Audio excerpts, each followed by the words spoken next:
Hello. Sadly, that's all we have time for. The door is closed. You are now captives of this splendid event. And it's a big day today. It is 100 years since the beginning of radio in Sydney, at the Radio 2SB in Sydney, when they played Saint-Saëns' Swan. I didn't know that until today, and it's a wonderful piece of small radio trivia that radio began licensed in this country with a light classical program. It's now taken us to the national syndication of Kyle and Jackie O, so that's progress of a sort.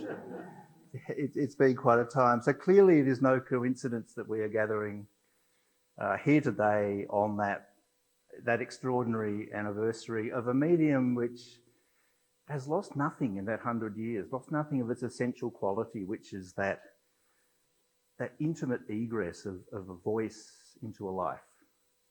The person at a microphone speaking through the ether and being delivered to the life of the listener, and the listener engaging with that extraordinary intimacy and that world of imagination with the words, the ideas, the music that are coming through that. Well, what is the device? We'll talk more about that. I'm Jonathan Green. I'm a writer and editor. I'm a Radio National broadcaster. Catch me anytime on the ABC Listen app. And this event is called Tuning In or Fading Out, Radio's Past, Present and Future, and it's an ABC Friends Victoria event, and it's presented in collaboration with the lovely people here at the Eureka Centre, on whose behalf and on behalf of the Friends I'd like to acknowledge we're gathering together on the traditional lands of the Wadawurrung people, and I honour and pay my respects to their elders past and present, and extend respect to any other Aboriginal or Torres Strait Islander people who may be present. And I say those routine words of acknowledgement of country with I think a special emphasis after the events of the referendum just passed, which, whatever you think of the outcome, I think draws on the necessity of those continued acknowledgements as we push forward apart from that defeat into whatever the future of the peoples of this country hold. It won't just be me tonight. We will be joined by three panellists. Pilar Aguilera was one of them. She was born in Chile, first worked in community radio as a 17-year-old, beginning as a volunteer, then a producer and presenter broadcasting in Spanish and in English. She is now the chair of 3CR Community Radio in Melbourne. She's worked in book publishing for 23 years and is a committed social justice and human rights activist.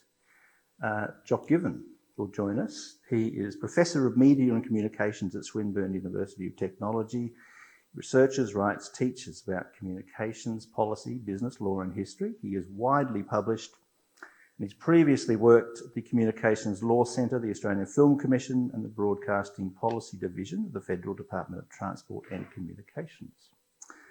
Prue Bentley has rushed here, as I'm sure you're all aware, because as you drove here in your cars, we'd have heard her presenting on the wireless. She was the first online reporter at ABC Mildura Swan Hill, moved into a variety of producing and on-air positions in ABC local radio. She was in the Wimmera, broadcasting on that fateful February day that became Black Saturday in 2009. She's worked in Ballarat and ABC Melbourne as a station reporter, editor for ABC Ballarat and South West Victoria, and now presents Statewide Drive right here in beautiful downtown Ballarat. 100 years of radio. How could that be summed up, you may ask? How could we capture the essence of that century? Well, using the power of video. Watch this.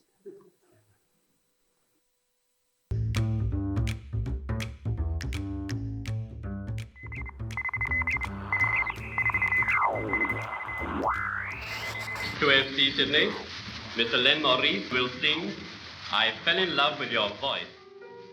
Is the Australian Broadcasting Commission transmitting through the stations of the national network from the Flemington Racecourse.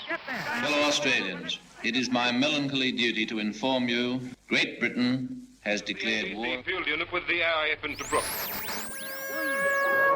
And you're going to kill a turkey for Christmas. I'm going to strangle a hippopotamus for Easter. Rickapooty and a fan-doogly. Yes, it's time again for our 3UZ Swing and Soiree. So come on, everyone out there. It's 7 minutes to 10 on two-way radio. Good morning and welcome to our show. Good morning. Is that you, mate? It certainly is. Well, I'd like to make 2 comments this morning. I'd make the first one quick. You are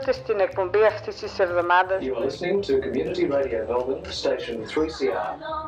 Welcome to 3CR's International Women's Day celebration. And we'll keep the black music rolling here at Radio Redfern, the FM station that makes your black heart burn.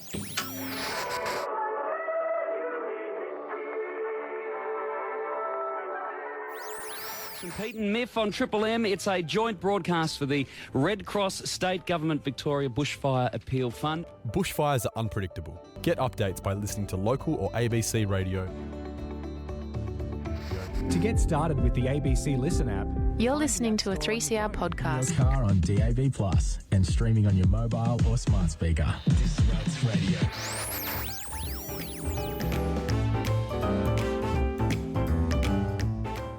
What do you think the future of radio might be? I think radio is a really resilient medium. More young people involved is the future of radio.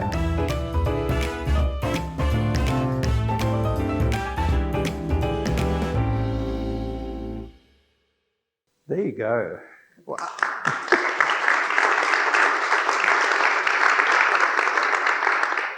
And watching that, I'm tempted to speak like this for the rest of the evening, because that is the traditional radio manner. Thanks to producer Jennifer Bowen with that, motion graphics designer Jasmine Crozer and Radio Info worked on that. Panellists, if you would. This is feeling very Penn and Teller, isn't it? Now, I want to do a little bit of impromptu audience research, if I may, all right, before we begin. So pay attention to these answers, everybody. All right, hands up. Audience who listen to the radio today. All right, let's break that down. ABC. Oh, bless. The entire Victorian audience in one room. Commercial radio. That's okay, it's all right. You're among friends. There we are. Yes. Community radio. Okay. All right, AM. FM? Okay. Digital? Very good. In the car? My other favourite location, in the kitchen.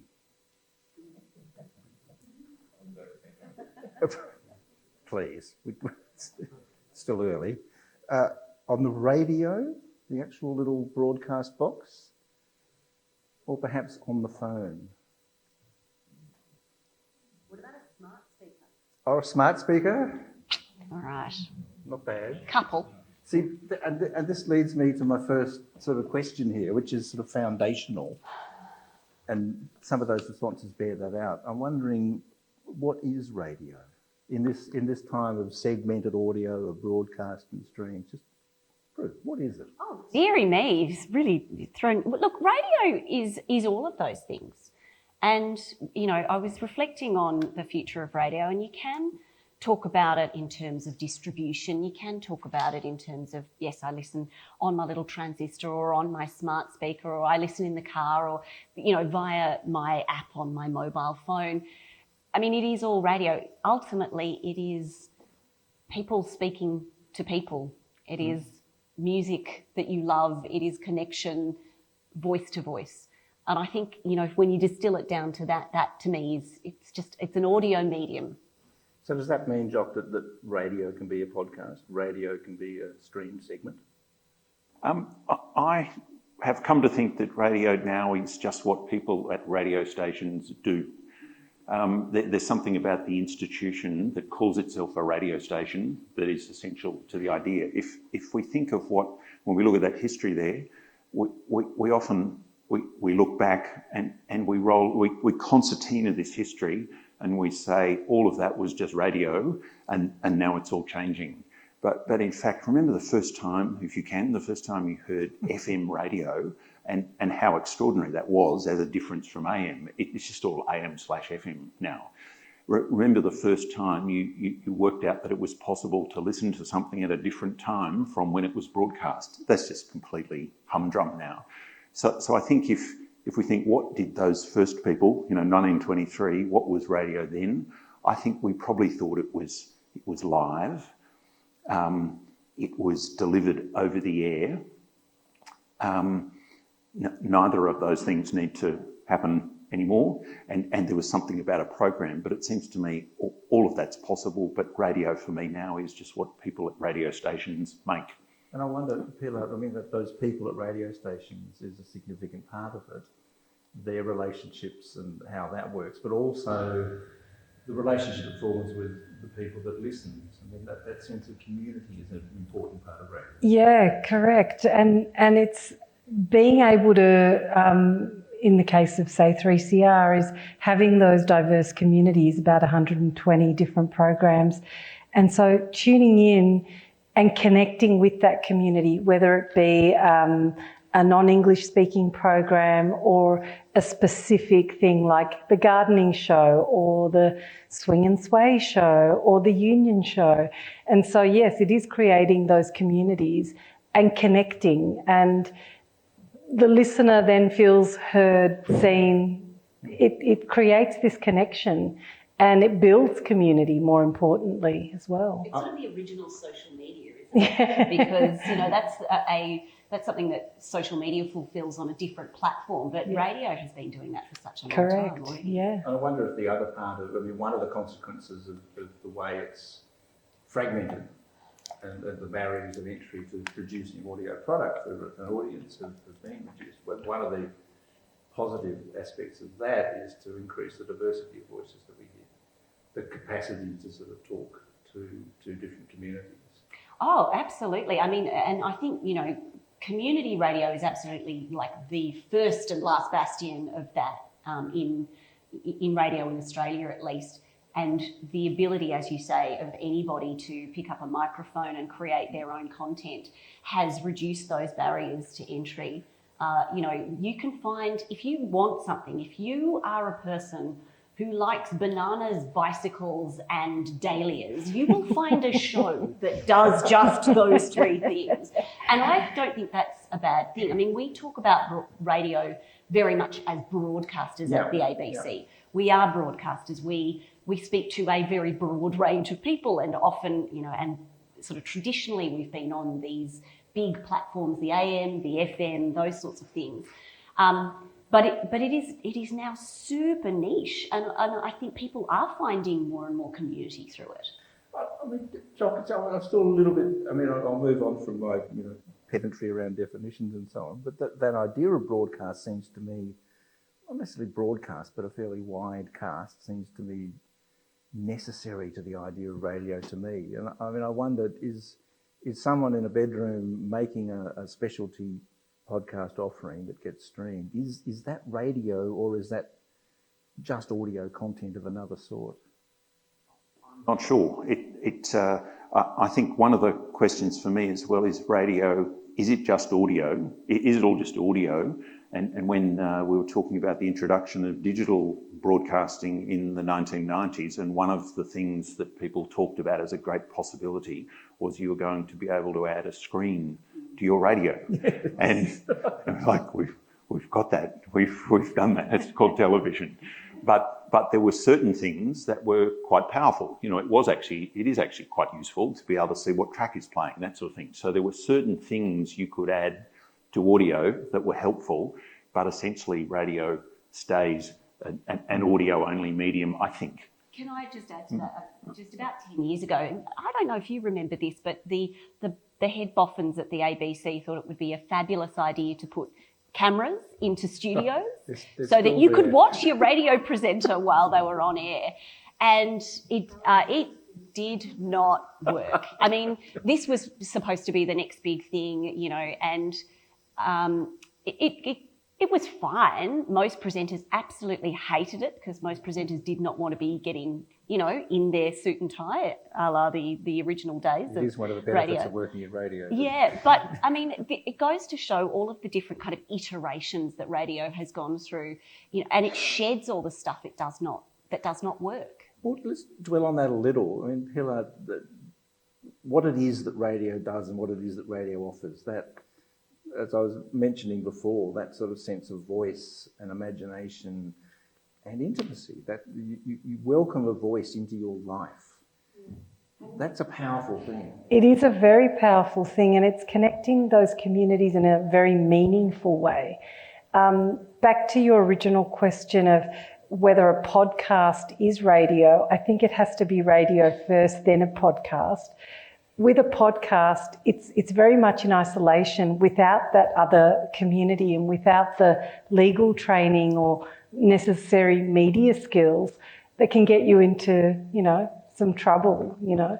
So I disagree that just a podcast of someone producing it is necessarily radio, because I think it has to have all those other things like the media skills, the training, the legal skills, you know, to know what to say, what not to say.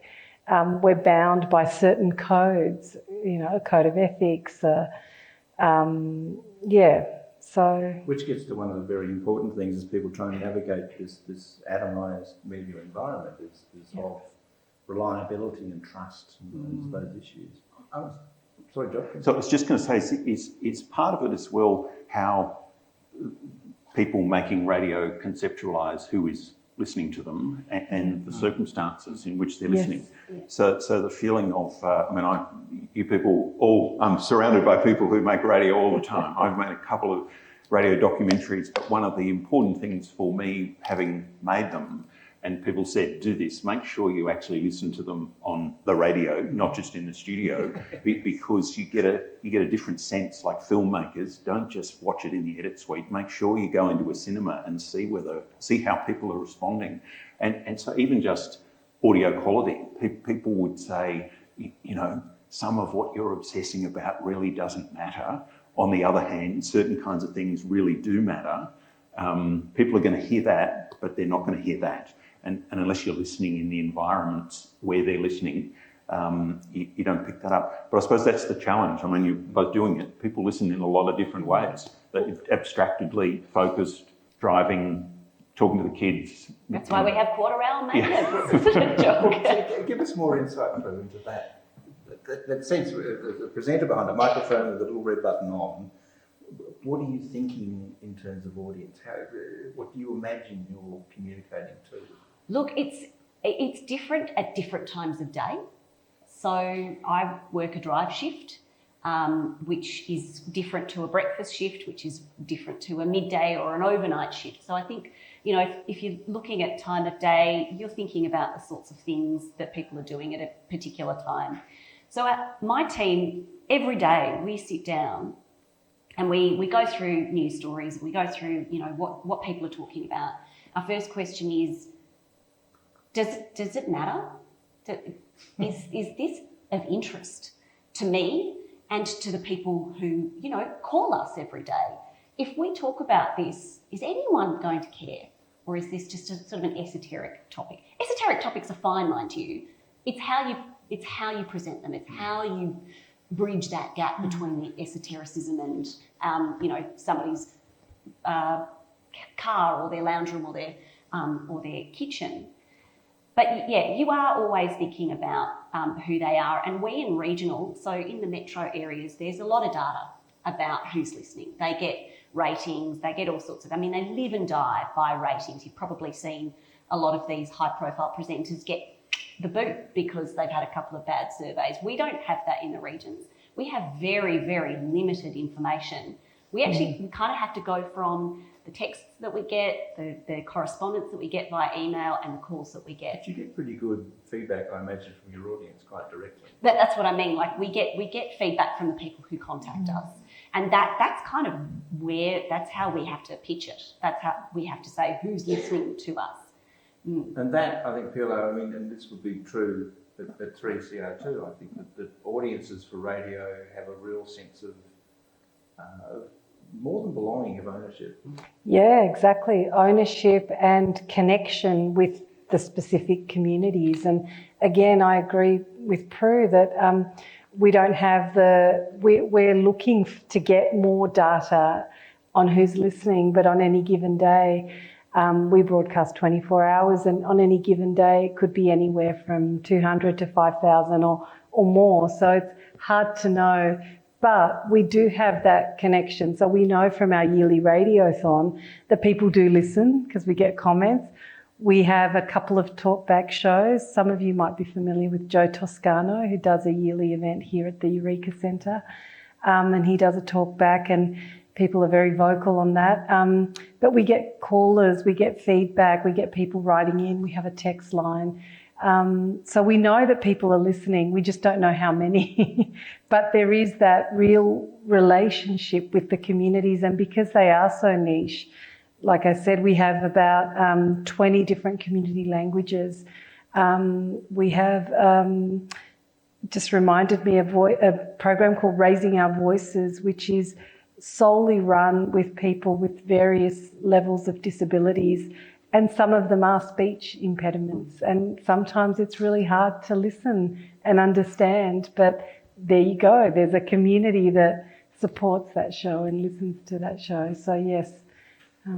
Let's cast this forward a little, but Jock, before we do that, can you give us a bit of a picture? I mean, we talk a lot about the health of various aspects of our media environment, and radio, you know, we hear stories about audience and ratings and so forth all the time. And can you give us a general sense of how it's playing in this congested environment? Yeah, well, I think it depends. I think community radio is very interesting. Is how do you account for whether you're successful or not? Who do you have to explain your performance to? So for community stations and thinking now that, especially the difference between Australia and other countries, Australia's had a vibrant community sector for 45, 50 years, and some countries still don't have one. But they are enterprises that are run, you know, by the radio station is run by and for its members. That's the idea, that it's serving a community and has to account for them. The ABC, on the other hand, accounts through the Parliament and statutory schemes and has to report to Senate estimates committees and budgets. The commercial sector has to perform for advertisers to sell advertising time. So I think each of those things, you know, as to whether you're successful or not, you've got quite different, you know, stakeholders, as the word is, on how they're performing. For commercial radio, I think it's quite difficult times. There's enormous competition for advertising, but it continues to be a sort of strong and vibrant part of the media mix. So we look at numbers. I was looking at this annual survey that Commercial Radio Australia gets done by American consultants. Still 79% of Australians aged 12 and over say they listen to radio at least weekly. Now you think of any business you could be in, selling any sort of goods or services, if 8 in 10 Australians took your product, bought your product every week, that's a pretty good place to start a business. So that's good. On the other hand, is radio growing? Is it going to take advertising revenue in large chunks from other sectors? I don't think so. It's a challenging environment. There's lots of competition. Well, again, success story, Kyle and Jackie O, what have they just signed for? Staggering sums of money for 10 years. $200 million deal over 10 years. Which, I think the point of that is, much as we might revile the excrescence that is their product, that's extraordinarily successful and speaks of an industry that still has, you know, robust cash flow, that has some confidence in its future. Yep. Yes and no. I'm going to pick you up on that because Kyle and Jackie O will now be syndicated to Melbourne, where a local duo will not be. Yep. So they obviously believe enough in the Kyle and Jackie O product, but they don't believe enough in a local product in Melbourne for those purposes. Well, let's speak a little on that, because that's an important trend across various media. I mean, we've seen in newspapers the closing of regional titles, the centralisation even in cities of news, and people having a sense of a desperation for having their own communities represented. And working, this is the significance of a public broadcaster. I mean, that's the same in radio and TV regionally in this state. Yeah, and look, radio, so we do a lot of work on, our radio listenership and where the listeners are, and we want to try and make sure that we serve the most listeners at the time that they're listening. There have been some fairly controversial decisions made over recent years in our regional division to syndicate a statewide program from 9 till 11, where previously there were local programs that went until 11 in each different area. And that fundamentally came down to the power of digital. And so there are just so many competing elements here. You can have radio, you can have lots and lots of local radio, or you can have stories online, but you can't have both, because the people doing radio cannot do that work. So you either free people up to do that work, which is where a lot of the eyeballs are, or you make a conscious decision to stay on radio, but you aren't serving that other audience that have lost their mastheads. That centralisation, Pilar, and we're seeing it, say, not just in radio. I mean, I wonder how much of an opportunity that is for community-based media broadly, but community radio in particular. The centralisation. Yeah, there's clearly a need amongst communities to be represented and have their stories heard and told. Yes, of course. And I mean, that's one of the challenges that we face. We're based in inner city Melbourne in Fitzroy. The communities that broadcast on air no longer live in the inner city. They live much further away. And so post-COVID, Jock and I were talking about this earlier, post-COVID, it freed up a lot of people to produce their programs at home because of a need to. They couldn't come into the studios anymore. And that really started to change our thinking in terms of the possibility of, in the future, setting up satellite studios that do service those communities, say, in the Far East or in the North and the West, because when 3CR started, those communities were much more centralised in the inner city because migrants often lived in public housing, etc. And it's not just migrants and it's not just communities other than English that broadcast on 3CR, but that inner city space is no longer just for people to live, so yes, it does change things for us, but the innovations in technology also help with that, being able to broadcast not just in the studio but from home. But the idea of satellite studios is something that we are going to look into. Broadcast, Jock, is an interesting word, and we're seeing the slow decline of broadcast TV. We now stream at our leisure.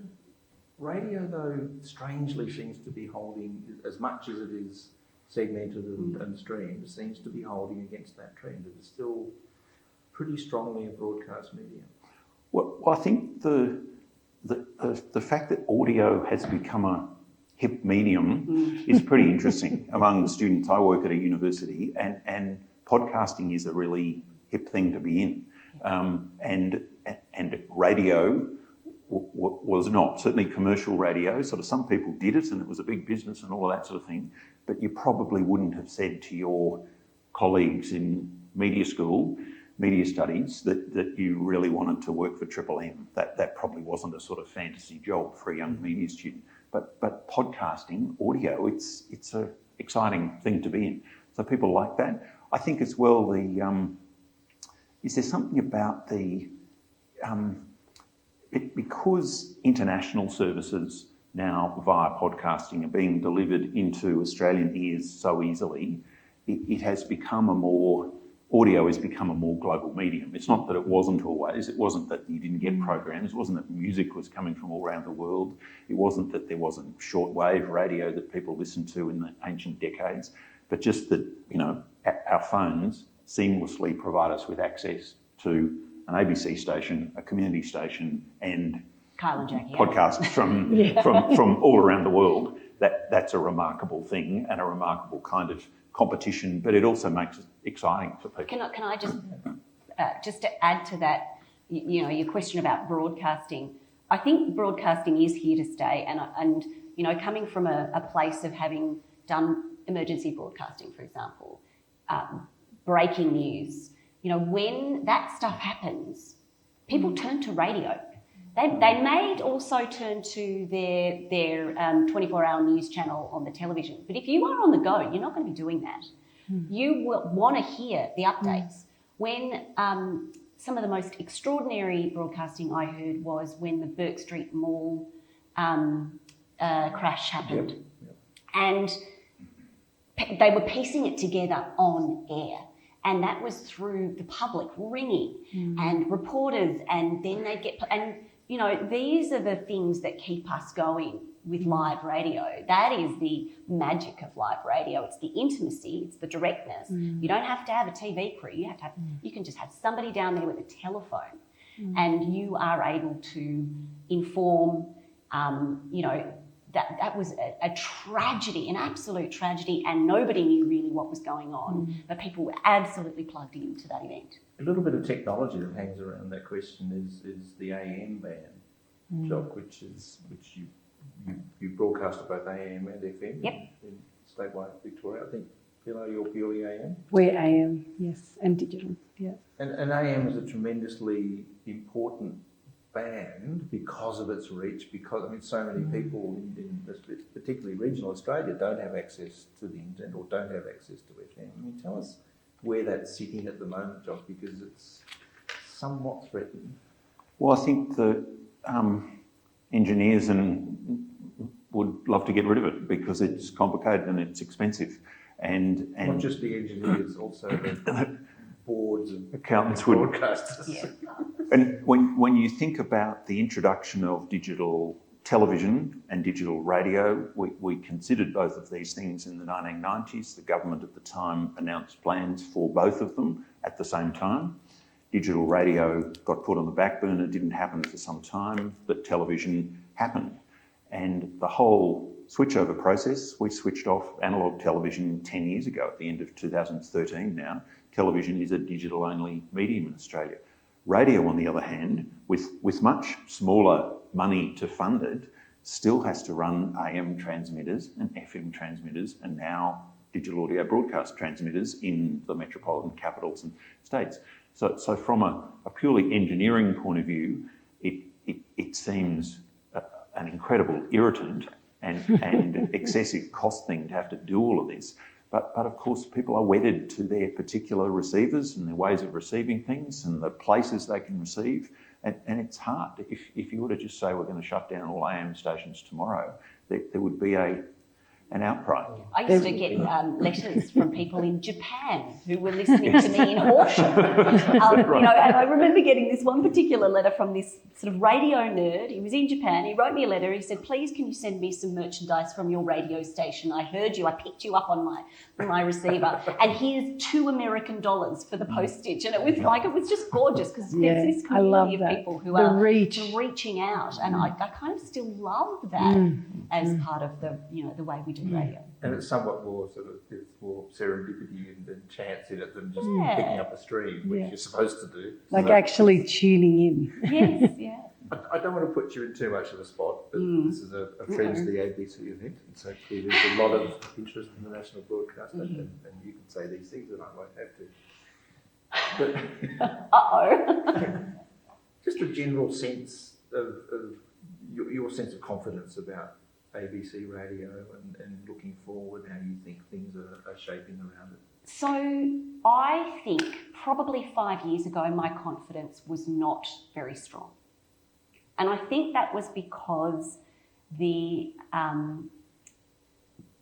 push for digital content, which, and I'm talking about sort of, online stories, ABC News website, that sort of stuff.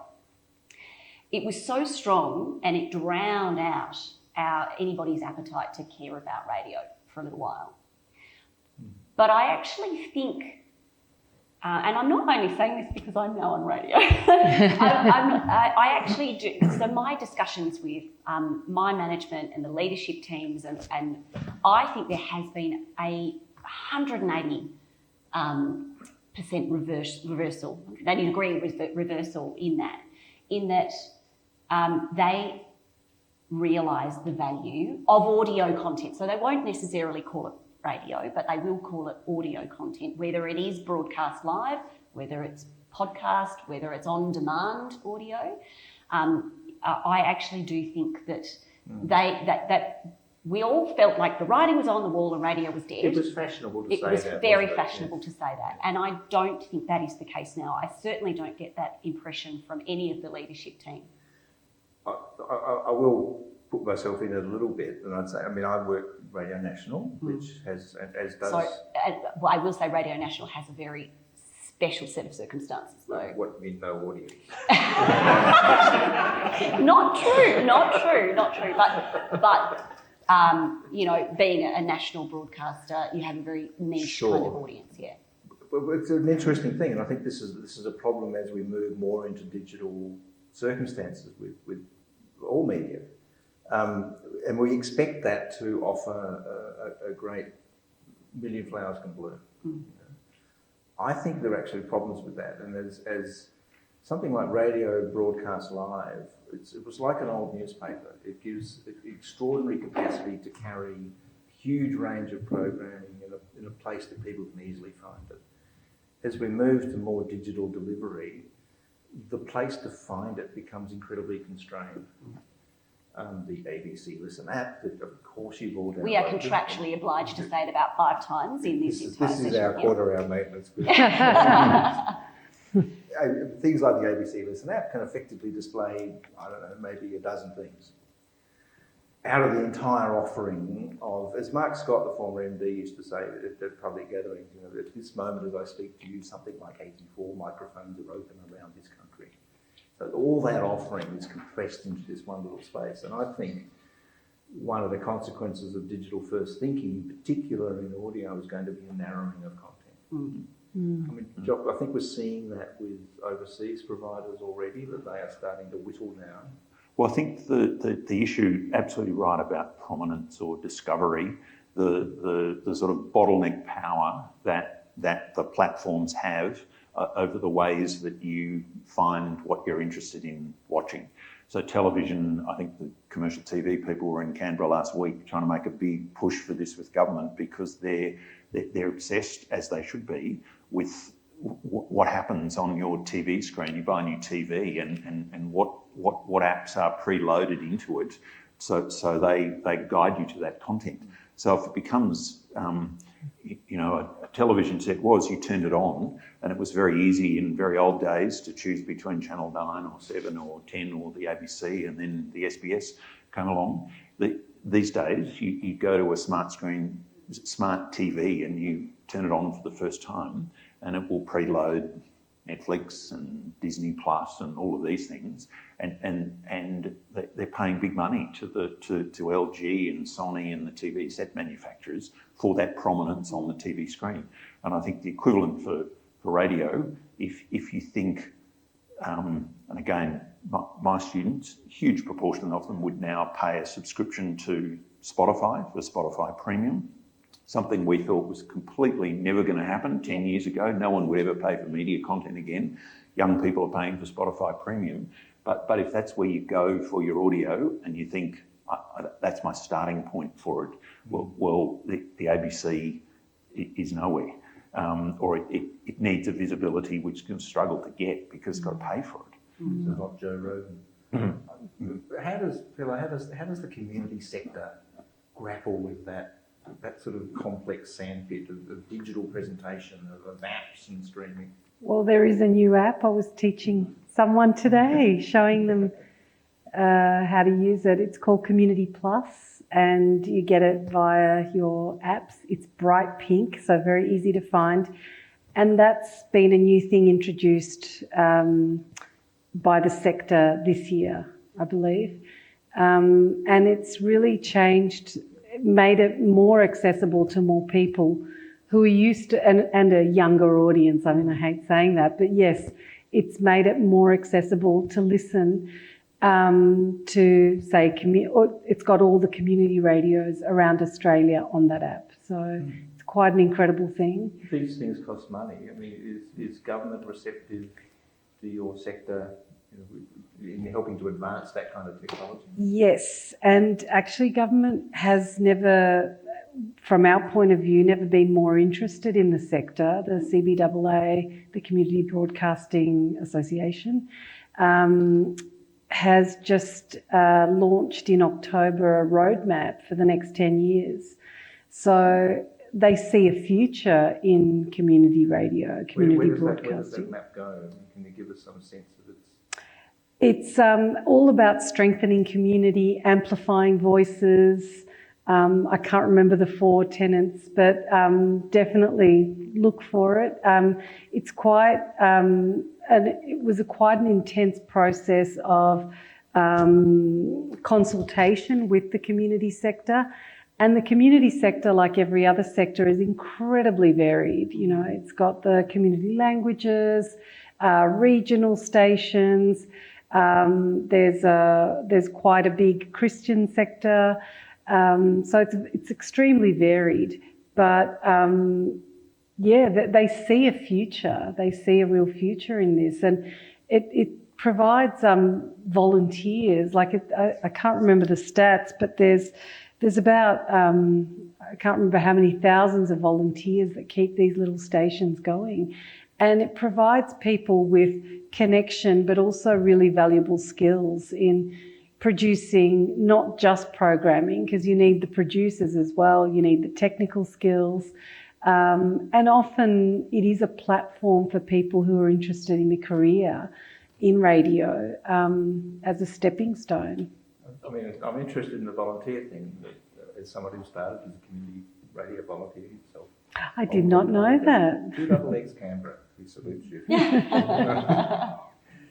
Is that still strong? Is there still that Yes. community of people that want to get involved? Yes, yes, there is, and you know, I think post-COVID, there's been a real sort of feeling that people don't want to volunteer, or that's decreased. We have actually found the opposite. You know, we have people coming and knocking on the door or getting in touch via the website or via the phone, wanting to participate and develop skills. So, you know, we sort of welcome anybody, and if you're ever at 3CR on any given day, you see all kind of people walk through the door, walks of life, all different ages, all different cultures, all different subgroups. And they can start with having absolutely no radio skills, the way we all did. And you learn. You go into a training program, you start by answering phones, you get to know people, you find like-minded people, and off you go. One of the wonderful things, Prue, that is happening, I think, in radio too, and this is, I think, podcasts have driven this to a great extent, is a real change in what is deemed to be acceptable in terms of what you commit to. I was going to say take it from. The sort of the broadcasting style, the broadcasting voice, the way in which you put stuff together is a pretty free and easy environment now, which it wasn't even maybe 10 years ago. Yeah, and I think that contributes to the boom of audio content, because people are now feeling that it is more accessible. So, you know, on the one hand, you'll get your radio newsreader who sits there and tells you the news, and then you'll get a broadcaster who will have a conversation with you, and then you might also get the documentary maker who will dive really deep and bring you these extraordinary soundscapes. You know, you've got all sorts of ways to listen and connect with that content, because ultimately, I mean, all it is really, it's storytelling, isn't it? We're just in people's ears, we're telling stories, we're sharing stories about what it is to be human and who we are on this planet or in this community. And I think that is sort of the beauty of why it is so popular. But what I will say about the future of radio is that sort of discoverability you talked about is really, really, really key, because where it is going is people having the choice to curate. So once upon a time, as you were talking about with TV, you turned it on, you got what you got. Same with radio. The future of the audio content that we now produce, and this is, I guess, the only thing that I am really hesitant about as a live flow broadcaster, is that people will opt in the same way that they do with their news or their social media feeds to only hear content that they choose on a particular day. The beauty of listening to a community station over a period of hours, or the ABC, or any kind of, even a commercial station, is that you might hear something you had no idea about, but if you if you went and chose it, you wouldn't. But it also fundamentally changes the relationship between the listener and the provider of the thing they listen to. Yeah. I mean, I turned the radio on and you were there. And then all the accidents that flow from that flow, accidents of content. Well, thanks, Jonathan. I might just... not you cracking the news. Oh, look, I press a few buttons here and there, But as you say, in that curated future, you're picking and choosing. That just feels so entirely different. Not necessarily in bad ways, but it's a totally different way of... It's not necessarily bad, but you do miss stuff, the serendipitous moment of hearing a broadcast you've never heard before, or a person, or an idea, or a story that you'd never heard before, because it is just so easy. Same with streaming. You only choose to watch the things that you choose to watch. If you think about... say music selection, how do radio stations decide what music to play, and there's been a sort of vast history of increasing. What would you say? It's not that sort of artificial intelligence has suddenly invented the idea of the computer-driven playlist. That's been happening for decades. So the top 40 is sort of deeply, the idea of the top 40 was deeply integrated into the idea of commercial radio.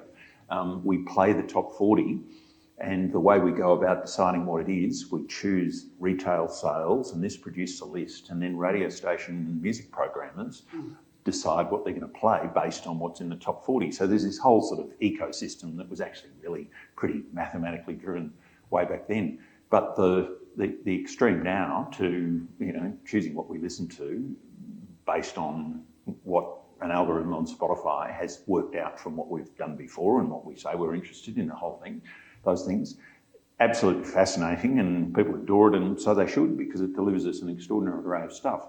On the other hand, to switch on a community radio station where someone really is running that hour and they really do choose the music, and you place a kind of trust in this person, and you come to like what they're doing, and they surprise you sometimes, and sometimes they do something totally predictable.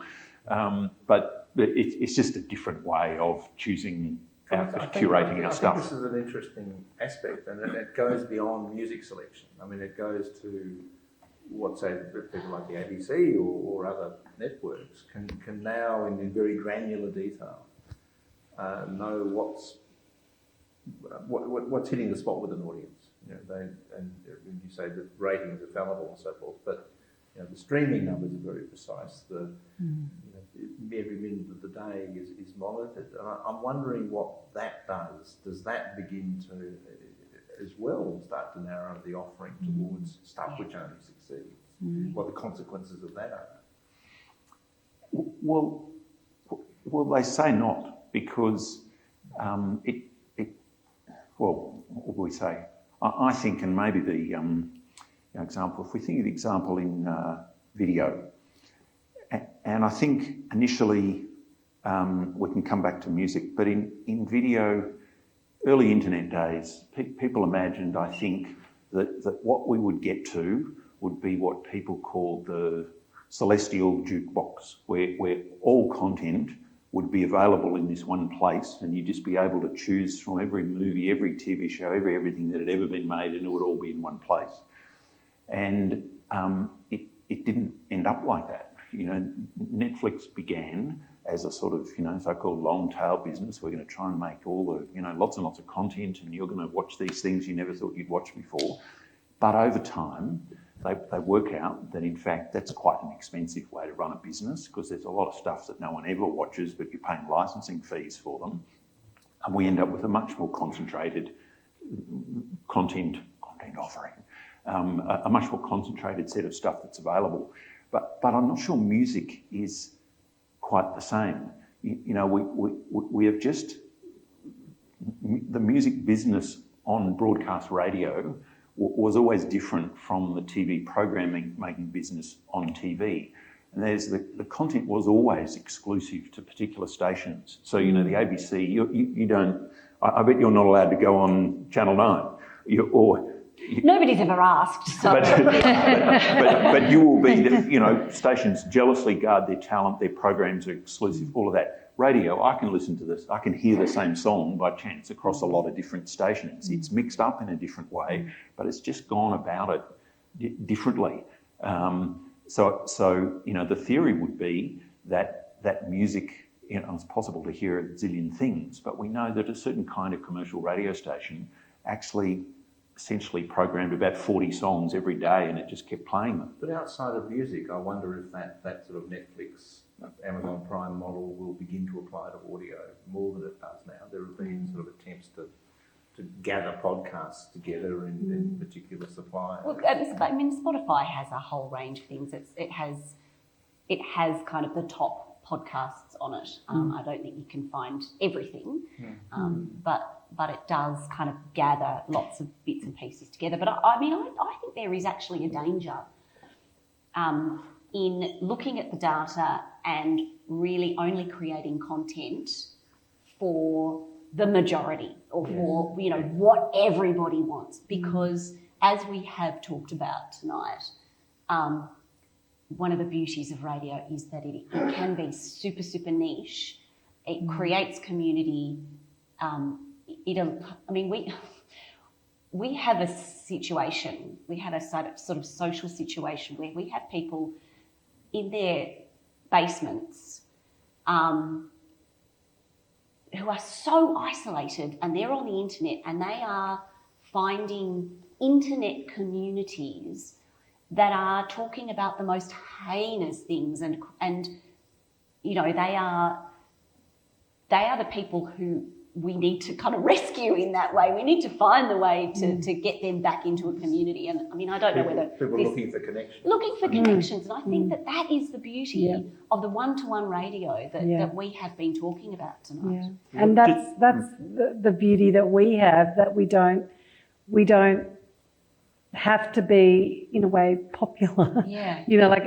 And often, we joke, it's like, who's listening to this, program? And then we do know people are listening. We don't have the hard statistics necessarily. We hope to get them, but people are connecting in those ways, and they're very meaningful connections. I wonder if there is, Jock, your thoughts on this, especially for the ABC, whether there's a bit of a perfect storm potentially brewing in that bottleneck of accessibility, of being able to display content, and that coupled to the increasing capacity to determine very precisely what works, even in talk radio, so that the things which survive the bottleneck are purely the things that are doing the big numbers.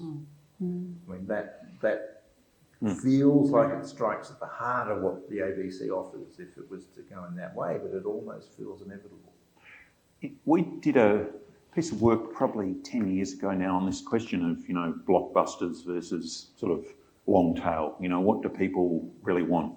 And there was a book published in, I think, 2006 by a former editor of Wired called The Long Tail. And the theory was that digital technology was making it possible for everything that had ever been made to be made accessible. And because individual tastes were all different, once the cost of storing stuff was essentially zero and the cost of accessing it was essentially zero, the people would all find different things, and we would all find that we were all quite different. And anyway, test it out, And we did some work looking at the time, it was the 2000s, and we looked at 10 years of data about cinema exhibition, films in cinema exhibition, movies on DVD and book sales. And what did not totally surprise me, but I still thought it was fascinating, was that books, the oldest business, no barriers to entry, everyone can publish a book. There's so many books published, it's out of control. You know this business, it's your business, Pilar. Books was the most sort of blockbustery medium. Books, you know, the big books, and at the time we were especially looking at the 2000s, and the Harry Potter books had just sold in staggering numbers. So incredibly concentrated sort of head of the most popular titles. And of course, lots of books sell, you know, 1 copy or 2 copies or something, but there's not much of a business down there in that huge tail of things that are selling, you know, copies. So the idea that digital technology could just free us up and we'd all do different things. In fact, books suggested to us that we all do cluster in some, we tend to cluster often in the same places. So what happens though, the offering of a broadcaster that confronts that problem? The offering of a broadcaster, I mean, how do they I keep suppose doing many things to not many people? Is it that you can't be sure in advance what the blockbuster's going to be? So you see Kyle and Jackie O now, and you think if you're a commercial person, you say we want that, you know, asset. That's what we need. But who's the next Kyle and Jackie O? Or on your station, I'm sure you've got some people who draw a lot of attention and subscriptions and memberships and all that. But you're always thinking is who's the next person, and that person might be sort of might seem like that show might not be drawing much of an audience at all, but it may well be your blockbuster slot in 5 years' time or 10 years' time. You have to have the courage to try new things. Yeah. Whatever organisation you're in, and that is, I'm not going to say it's in short supply, but with the Kyle and Jackie O thing, that's to me is like you do not have courage to find somebody local that you think is going to work for a Melbourne audience. And increasingly, as revenues are down, as budgets are down, and you know, content creation is expensive. You know, those sorts of decisions, those courageous decisions, sometimes don't get made. Is there also, Jonathan, a question that you produce a sort of, you know, content stream or a program? I'm thinking Radio National, the you know, the half-hour shows, that those shows will have an audience, but then there'll be a particular episode that will really hit the mark on something, and that will be a kind of blockbuster episode, even though the program overall does not draw huge audiences every week, or that might happen over time as well. So a program, and I'm thinking the obvious example for me, Health Report, fine program being run for a long time. Coronavirus hits, and that Coronacast podcast is just like, was there the magic of sort of a person, a set of skills and a technology? All of a sudden we can make, 6 minutes of radio every day. And that was a staggering success, like a volcano that had been waiting to erupt out of the Health Report. But it's also across platforms. So radio is not just radio anymore, because that content will be available as either audio on demand, but it will also be often turned into digital articles. And that's a whole different audience. So even the people who have never turned on the radio and heard that will still read that story. Yeah. And that's still a legitimate way of getting the content out there. So I think, you know, like obviously we're talking about radio here, but there are those opportunities to find audiences for that particular content, whether they're radio audiences or not. Yeah. And it has to also reflect a changing audience. Yes. You know, like, which is exactly what that did. And changing circumstances. There's a point on that I want to raise, and after I do that, I'm going to ask you for questions. Now, you will have noticed that the door is closed. So I can't... No, these you all have to ask them, we won't let you out. You've been warned. What I wonder, I mean, and we're painting, I mean, the general picture for audio content seems to be a healthy one, and there are many reasons why it continues to flourish and all sorts of diversities. I wonder about live radio, live broadcast radio. does the future for that feel... I wonder whether the audience for that feels slightly more generational. Definitely. And that poses a real challenge when the generations that are to come are not consuming their audio material in Absolutely, that way. Absolutely. I mean, it is something that is top of mind every day that we go to air. We know that our audience is older. We know that our audience, they grew up with it, so they're very familiar with the format. We do have some younger listeners, but most of those people are accessing us in other ways or because they're in a car with somebody else who happens to be listening to us. So, yeah, look, I think it's a valid question and it's one we're all grappling with at the moment. I don't think live radio is going anywhere, but I think we do need to come to terms with the dissemination of our audience, or the distribution of our audience is going to be lower over time. I think our audience will be there. They will always be there. And in the regions, we also have technology issues where there are a lot of people who just don't have access to 4G, 5G, whatever. So they are actually literally turning a dial every day, and they tell us that. They say, look, I love the idea of the Listen app, but at the other end of my farm, I cannot hear you on that. I have to have my radio on. And so, we as a broadcaster across Australia, our charter is to serve 98% of the audience. We still need to be able to do that. And I think that will always be there. Whether it is the strongest kind of format or distribution model, that will remain to be seen. I wonder if there will be at some point a cut-off point for that audience will diminish to the point where we go, okay, like digital TV, we now go, right, we're now on different platforms. Yeah, it might well, but I think I think we're always in transitions. There's from an engineering point of view, it might be nice to think, there's this network, and then we close down, we got this network. But in fact, you've always got things overlapping, so you wind down a particular medium or set of programs or something, and in the meantime you build up something else. But there is a point, and that's where the transmission stuff becomes crucial. There is a point where you turn switch off, and that's very, very hard to do. Phone companies do it all the time. They turned off analog mobile phones. They turned off 2G phones. They're about to turn off 3G phones. But yes. But I think in a way, is that something? Do you think we've become more accustomed to that possibility? That it seemed horrendous. You can't do that. You can't turn off analog television. Well, we did, and we turn off mobile phone networks all the time. And we probably will turn off AM radio. Yeah, but until we have a viable alternative, we still need to need to be able to get to people in bushfires and floods and cyclones and all those sorts of things. Like we still have a responsibility and a role to do that. And I remember, I think it was even last year, who is it now? I was going to say Mark Scott. He hasn't been around for a long time. David Anderson, sorry. Gosh, I've been on air for 3 hours. My brain is a little bit, but David Anderson was pressed on this issue of the transmitters and whether they were, safe effectively.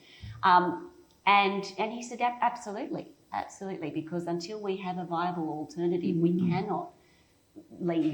can't leave people stranded. Which is the beauty of the Charter and public broadcasting, the statutory obligation. And the other, just the final point, Pilar, and this is going to that live radio thing, to take it to the other side of the microphone is the joy of, as a presenter in radio, working live and the excitement, the exhilaration of doing that. Yeah, it is. It's exciting and it's unpredictable in a good way, I think. You do plan, but conversations can take different turns, and it's immediate.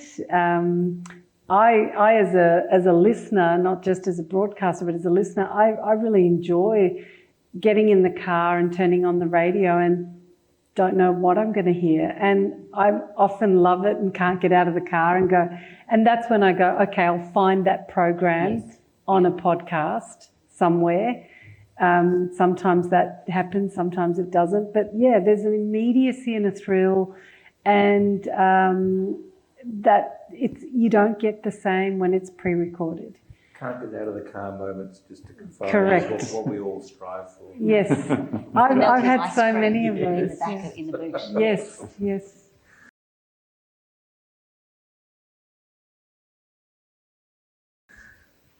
Your turn.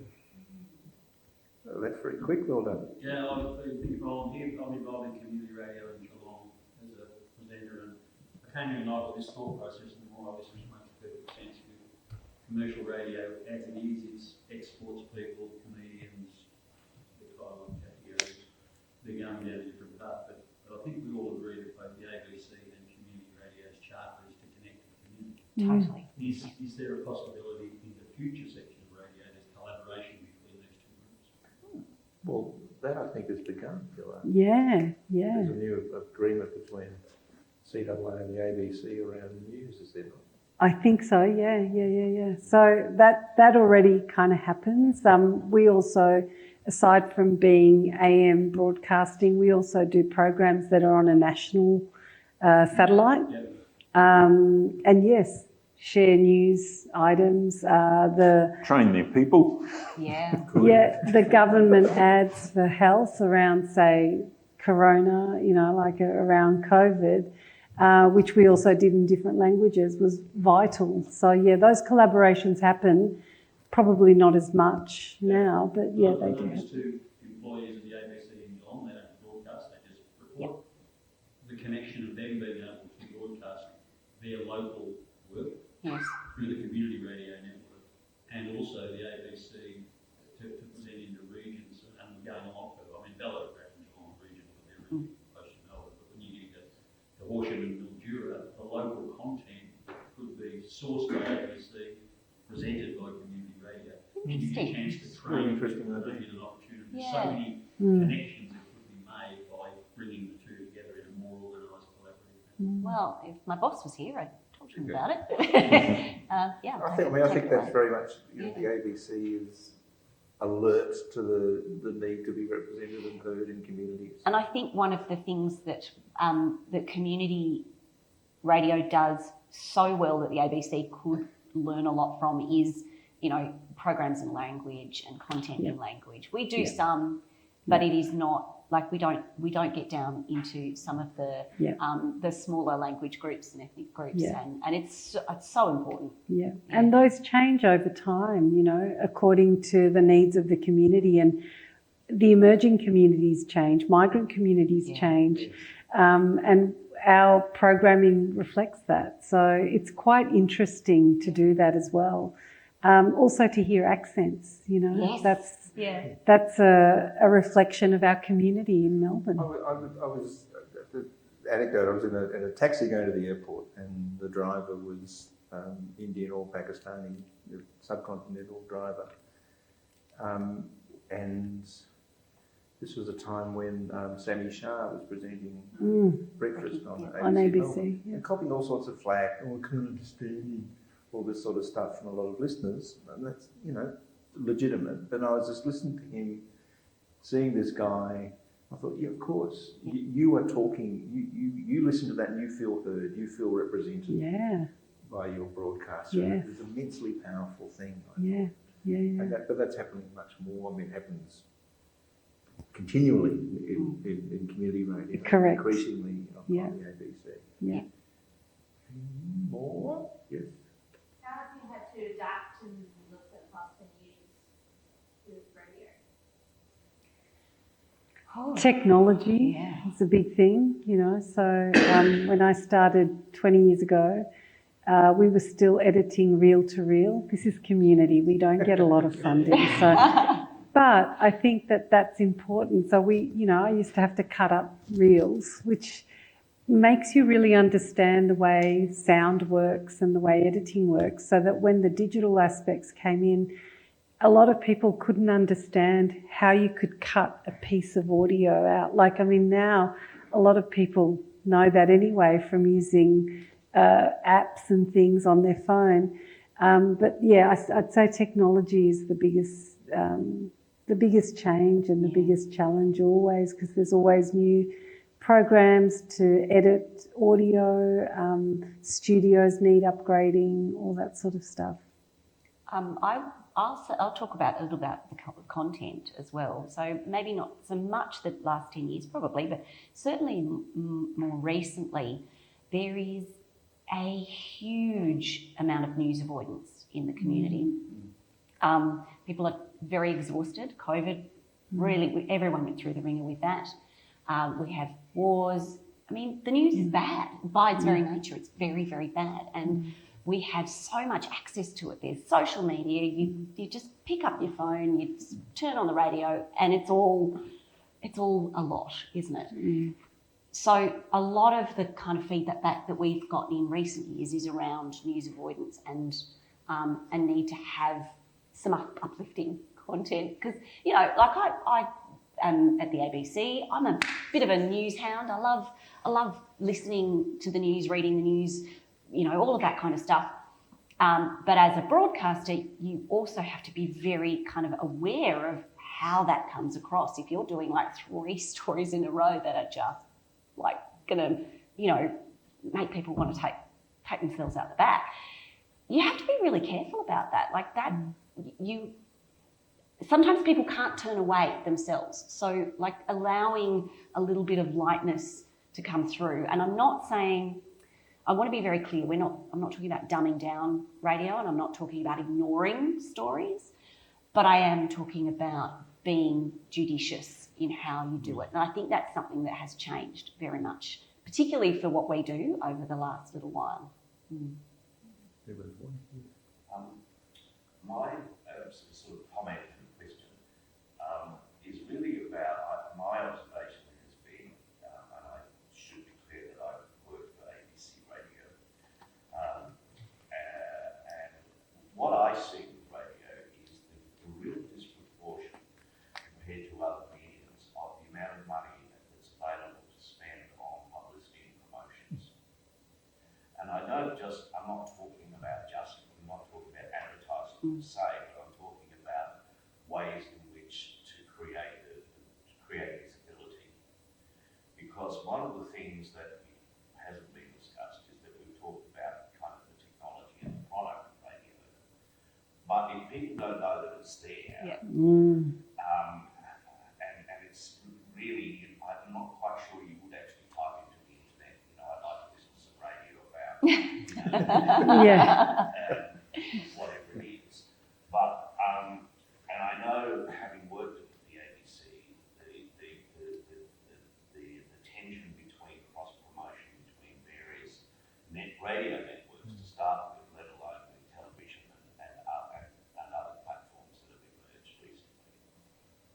And it's very difficult, I know, for community radio, who don't have those budgets to be able to create even signage, let alone, you know, create. And I think it's something that, you know, the steamroller will come into town with these two people from Sydney, and who will, you know, there will be a big marketing spend behind that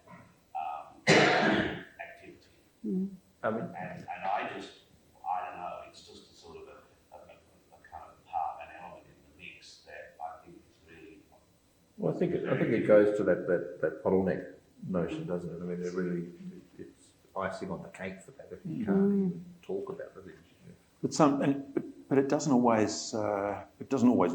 I mean, I don't know. I have no special knowledge, intelligence, whatever about whether they're going to work in Melbourne, but the history of radio networking is a bit checkered. There have been some spectacular failures in this. Which speaks to the nature of the meeting. Talking to people in Sydney is a very different proposition to talking to people in Melbourne. And always exactly. Yes. Yeah. And from state to state. Yeah. I know we've got Dave here from 3BA, and I'd be really interested to see what you've got to say about the conversation today, because you're in commercial radio, but based in Ballarat, so there must be a whole lot of challenges, some synergies and some differences. So, did you want to dip into the conversation today? Yeah, look, I think that you mentioned earlier on, like the beauty of radio, I understand that it gets some information, and the number one reason, might not be in Australia, but it's the ease of reach. Like it's in the car, as you were saying before, it's on your phone, it's on the normal radio at home. So that's the beauty of radio. But the secondary thing is the connection that usually with the on-air presenters. And I was reading a thing today in America, people are more lonely than ever. Yes. Like 30 years ago, they might have 15 friends, the average person now has 10, and some only have maybe 10% might have one person's friend. So radio, I think, one of the future things of radio is, persons, the presenters. And the presenters aren't just the only thing, but that has a good, that takes up a big part of radio listening to identify with, whether it's Tony Talboy on the night years ago, people who have a picture of what the announcer's like. Not everyone, but, that's one of the big things. Often scandalously inaccurate. Completely, yes. With the network thing, I'm very interested because we're part of the same network. Is now owned by ARE, we're a very local station, but Kyle and Jackie, I met Kyle and Jackie years ago, so they're coming to Melbourne, and I've worked in Melbourne, and I know that Melbourne listeners normally hate anything from Sydney, particularly. But I have a feeling, I don't think Kyle and Jackie alone is number one. They've got the number one in Sydney, the big AM stations, but they only have 12% of the number one, so 88% don't listen to them. But their show, they do a very well. Most, I guarantee anyone here will not like listening to them because it's based on sex. The one was based on sex. So I think, well, maybe 8% might tune in, even though people will say this is the worst radio I've ever heard. But I think it's all right. It won't be number one, but I don't think it's as bad as what normally I would say it won't work, but it will be, I think it's better than what a lot of people would think. Yeah. Definitely won't be number one. But can I just point, just coming back to 3BA, because 3BA is a behemoth in this town. It is so popular. It has all the reach. Like everyone listens to 3BA. I mean, even I sometimes listen to 3BA. Not when you're on air. Not when I'm on air. No, not when I'm on air. But what do you put? I mean, obviously 3BA has been here for a very, very long time. It's incredibly established. In the community, you've got a lot of community outreach. What do you put the success down to? Yeah, it's interesting. I've only been here 3 years, but I'm on our actually, so I've grown to 3 years. Yeah. And I think because it hasn't changed too much, it's still a local station. We do take some network shows that get played out of Ballarat, but most of the day is from Ballarat Today, that show. Yep. PT's been there for 30 years, so it hasn't changed too much. I think that is the beauty of 3BA and how it started in the 90s and it came on air. And it hasn't really changed too much, whereas other places, they've changed names. I mean, who knows what's going to happen in the future? 3BA and Radio Ballarat hasn't changed too much. I think that's And that constancy is an important thing in radio. So important, isn't it? John Fane on air for 20 years. We were talking before of Richard Glover, the drive presenter in ABC Sydney, who's been doing, I think, for 25 years. Frank Kelly, I couldn't handle it when she left. Neil Mitchell on AW, I think, again, for 20 years, and it becomes part of the fabric of people's days. And they're really close relationships in that being friends. Has Mary Gearin leave recently? Yes. Yeah. Mary's done radio as well, I believe. Yes, she's done a little bit of radio, yeah. But just one more thing about the networking thing. I think the beauty of radio too is it changes because some people say, the golden era of radio was before television. You had Dad and Dave, Blue Hills on ABC, Martha's Corner, whatever. They were all network shows. They weren't. Yes. So that's important to acknowledge that the things we're afraid of in the present are pretty age old. Yes. So radio does it. One last question. Partly because it's very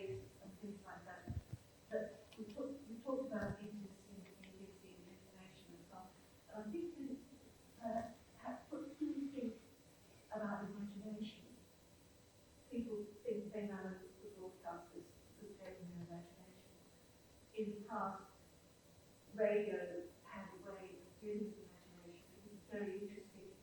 We talked about television and radio in the 1940s and 50s had a lot of concerts and drama things that people went to. Drama. And they had comedy things that as soon as they tried to put them on television, just went. Flopped, yeah. Football players, ballerina costumes. Sounds terribly fun, but when you see it, it's really not. When do you think imagination has a role in radio in the future, as it does with drama and comedy? That's interesting. Oh, look, drama and comedy is it's really tricky to get right on radio. I think these days, I mean, podcasts have certainly taken up that mantle, haven't they? Because some of the most popular podcasts are the comedy podcasts.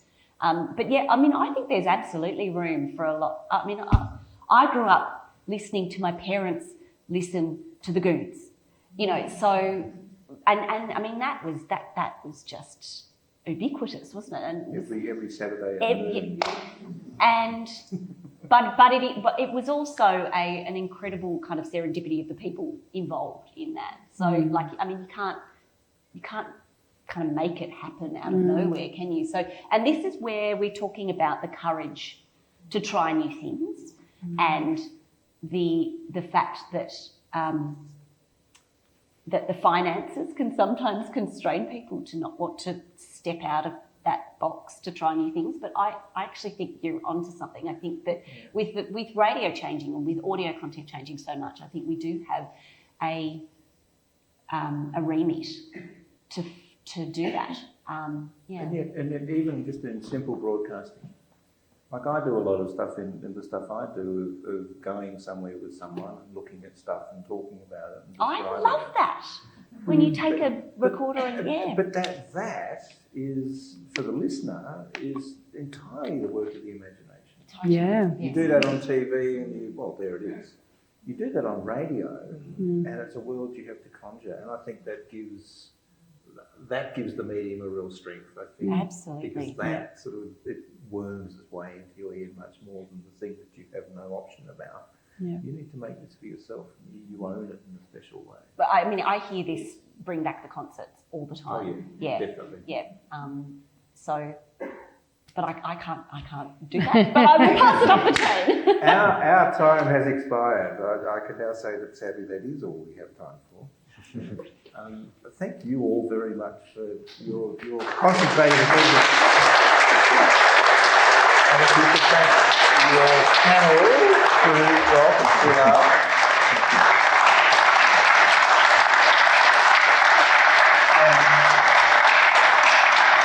Thanks to the friends of the ABC, both for their friendship and support, but also for bringing this together with Eureka Centre.